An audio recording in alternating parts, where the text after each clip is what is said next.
Il y a quelque chose de subtilement dévastateur dans la manière dont l'addiction s'immisce dans nos vies. On ne la remarque pas toujours au début. Ce n'est pas forcément une seringue ou une bouteille. Parfois, c'est un 9e défilement sur Instagram en moins d'une minute. Parfois, c'est le besoin d'un message de quelqu'un pour se sentir bien. Parfois, c'est un 2e épisode, puis un 3e, puis une saison entière, et cela commence à sembler normal, jusqu'à ce que ça ne le soit plus. On ne cherche plus à atteindre un sommet, on fuit un creux. Et ce qui est effrayant, c'est que la plupart d'entre nous ne savent même pas d'où vient ce creux. Si vous demandiez au psychologue suisse Carl Jung comment traiter l'addiction, il ne commencerait pas par une cure de désintoxication. Il ne se concentrerait même pas sur le comportement. Il vous interrogerait sur votre âme, car Jung croyait que l'addiction n'était pas le problème, mais le symptôme. Nous vivons dans un monde en manque de dopamine et obsédés par les stimuli. Nos cerveaux cherchent constamment à se sentir mieux, mais ils sont coincés dans une boucle.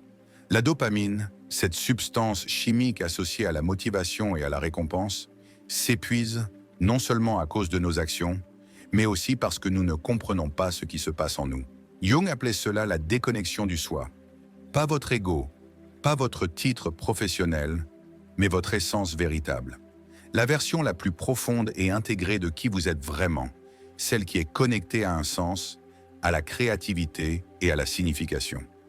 Selon Jung, l'addiction est une soif spirituelle, un appel de l'inconscient, non pas pour un soulagement, mais pour une complétude.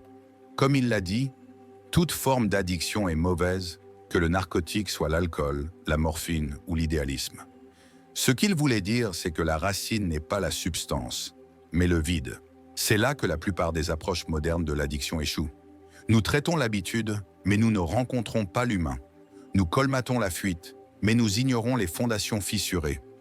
Jung croyait que la véritable guérison ne vient que lorsque nous avons le courage de regarder à l'intérieur, vers les parties sombres de nous-mêmes que nous avons enfouies, celles que nous jugeons, celles que nous craignons, celles qui implorent d'être vues et non réduites au silence.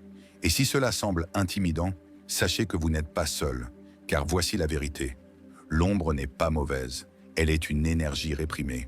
Et ironiquement, c'est là que réside la guérison. Mais voici ce qui est incroyable. Jung ne nous a pas seulement laissé des théories, il nous a offert une carte, un ensemble d'outils psychologiques et spirituels pour commencer à réintégrer ce qui a été perdu.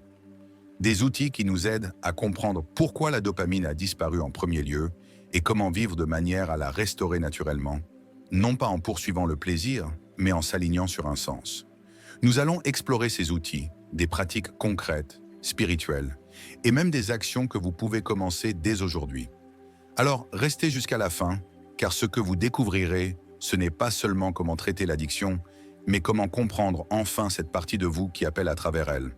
Et avant de continuer, si vous êtes de ceux qui aiment élargir leur esprit et explorer les couches profondes de la vie, abonnez-vous à La psychologie Carl Jung pour ne jamais manquer un moment de ce voyage intérieur. Alors, si l'addiction est un symptôme et non une cause, qu'y a-t-il en dessous?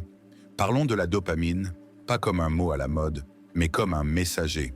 La dopamine n'est pas seulement la molécule du bien-être, c'est la force qui motive chaque petite action qui nous fait sentir vivants.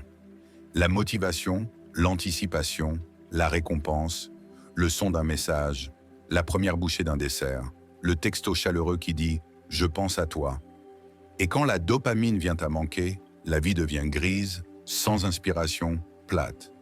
C'est là que commence l'envie. Mais l'épuisement de la dopamine ne commence pas avec Netflix ou la malbouffe. Cela commence bien plus tôt. Cela commence avec la répression émotionnelle, dans des environnements où l'authenticité avait un coût, où vous deviez peut-être être l'enfant sage, le fort, ou celui qui répare tout. Vous apprenez à mettre vos besoins de côté pour survivre, et dans cet effort, vous vous déconnectez de votre soi.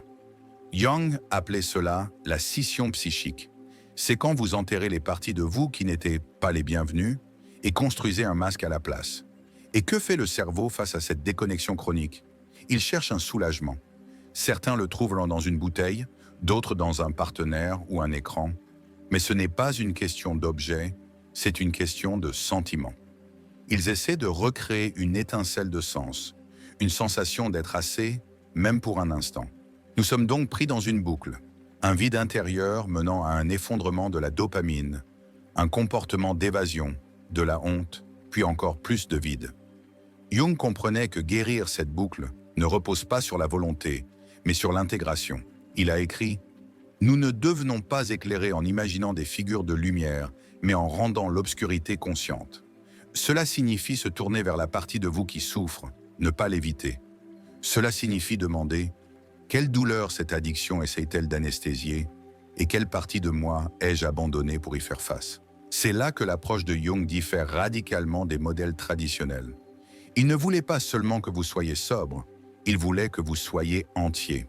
Et cette entièreté commence par la prise de conscience, en voyant les schémas non pas comme des échecs, mais comme des indices, de petits signaux de fumée de votre inconscient, vous guidant vers chez vous. C'est pourquoi Jung considérait les rêves comme sacrés, pourquoi les symboles et les archétypes comptaient. Ils étaient des messages des parties de nous-mêmes que nous avons oubliées, l'enfant, le rebelle, le guérisseur, le blessé, tous encore vivants en vous.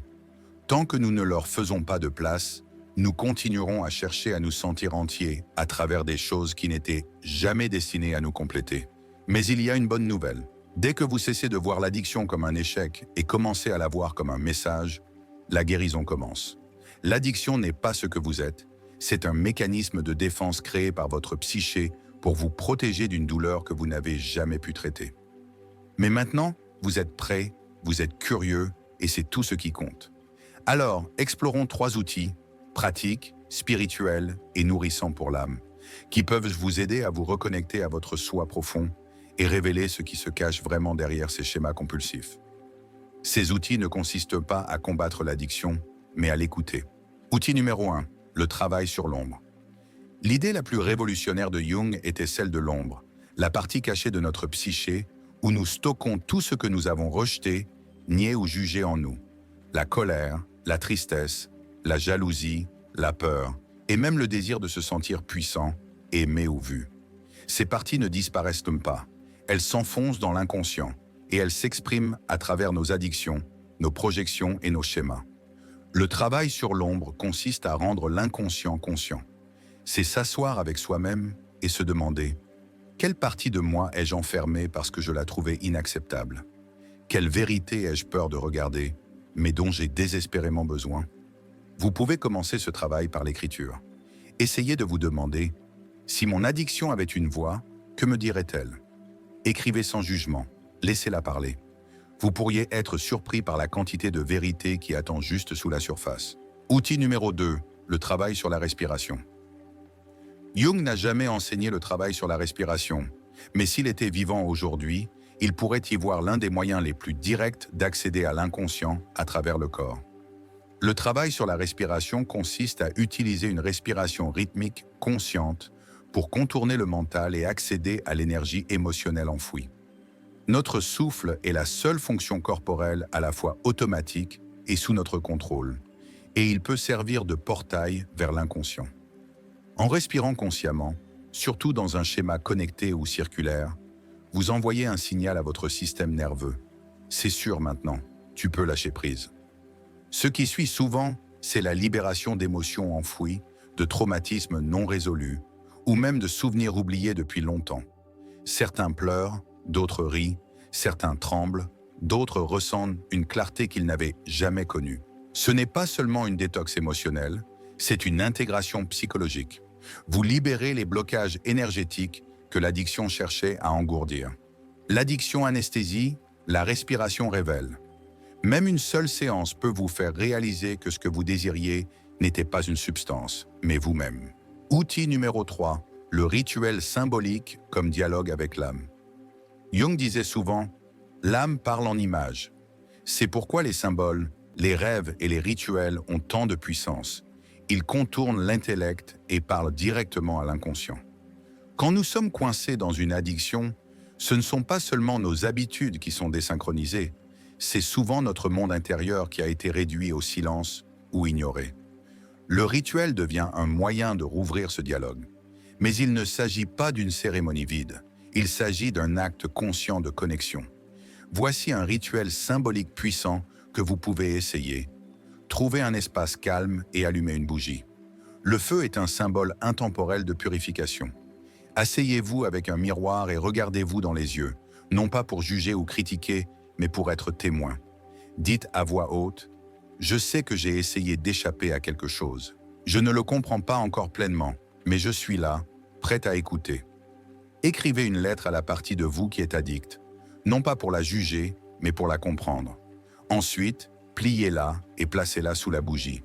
Laissez-la brûler pendant 15 minutes pendant que vous respirez et restez présent.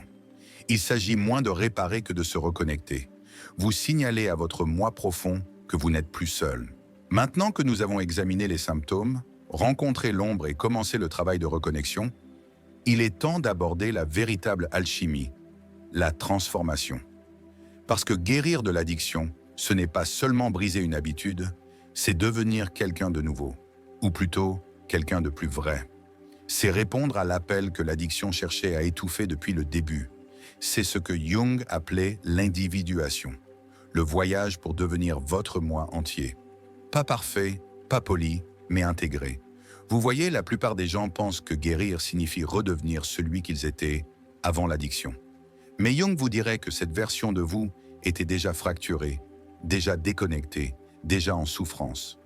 Le but n'est pas de revenir en arrière, mais de traverser et de devenir la version de vous vers laquelle l'addiction vous orientait. Celle qui se sent entière sans avoir besoin de fuir. Parlons de ce que cela signifie concrètement dans la vie quotidienne. Étape 1. Créez une vie qui nourrit votre âme, pas seulement votre emploi du temps. Jung croyait que la plupart des névroses provenaient d'une vie non vécue. Cela inclut le travail qui vous épuise, les relations qui vous engourdissent, la routine qui laisse votre esprit inexpressif. Vous ne guérissez pas dans le vide, vous guérissez dans un environnement qui reflète votre vérité.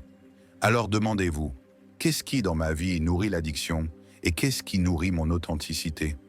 Commencez petit, un choix par jour, une conversation honnête, un exutoire créatif, une frontière respectée. Ce ne sont pas seulement des actes de discipline, ce sont des actes de l'âme. Étape 2, laissez le sens remplacer la stimulation. L'addiction prospère dans une vie surstimulée et sous-connectée. Nous faisons défiler au lieu de parler, nous consommons des séries au lieu de réfléchir, nous consommons au lieu de créer. Alors, au lieu de demander « Comment arrêter cette habitude ?» demandez « Que demande ce désir, émotionnellement, spirituellement ?» Remplacez la boucle de la dopamine par des boucles de sens. Créez de l'art sans le juger, s'asseoir en silence et demander ce que vous ressentez. Lire quelque chose qui vous inspire, pas seulement qui vous divertit. Passez du temps avec des gens qui créent un espace, pas juste des conversations superficielles. Quand votre vie devient un espace où votre vrai moi est le bienvenu, l'addiction commence à perdre son emprise. Étape 3. Voyez la rechute comme un messager, pas un échec. Jung était clair, la guérison n'est pas linéaire. L'inconscient ne se déplace pas en ligne droite. Il spirale, il tourne, il répète des schémas jusqu'à ce qu'ils soient véritablement intégrés. Une rechute, si elle survient, n'est pas honteuse. Elle est une information. C'est votre psyché qui dit « Tu as manqué quelque chose, regardons à nouveau ». Vous n'êtes pas revenu au point de départ. Vous êtes juste sur une couche plus profonde de la spirale. Et cette fois, vous avez des outils, de la conscience, un langage, une communauté, de la compassion. Le véritable miracle, c'est quand l'addiction devient la raison pour laquelle vous vous êtes trouvé, quand ce qui vous a brisé devient la porte de votre libération. Parce que c'est cela, l'individuation, pas l'amélioration de soi, pas la récupération, mais la réclamation. Le retour de toutes les parties perdues de vous. L'ombre, l'enfant, l'artiste, le rêveur, le chercheur spirituel, tissés ensemble dans une vie radieuse et cohérente. Alors, si vous avez attendu un signe, le voici. C'est le début de votre retour. Si ce voyage vous a touché, même en un murmure, commentez ci-dessous « Je rentre chez moi ». Et si ce n'est pas encore fait, abonnez-vous à La Psychologie Carl Jung pour plus de vidéos qui vont au-delà de la surface et plongent directement dans l'âme. Vous n'êtes pas brisé, vous êtes en train de devenir. Votre vrai moi vous attend.